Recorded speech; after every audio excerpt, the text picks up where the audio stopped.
નમસ્કાર મિત્રો, આપ જોઈ રહ્યા છો આપણું રાજુલા ન્યૂઝ। રાજુલાના કોવૈયા ગામમાં વનરાજા લટાર મારવા નીકળ્યા। સમગ્ર વિગતની વાત કરીએ તો રાજુલાના કોવૈયા ગામમાં વનરાજા લટાર મારવા નીકળ્યા હતા।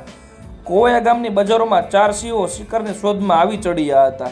સિંહોના આઠાપેરાથી ગ્રામજનોમાં ભયનો માહોલ સર્જાયો હતો।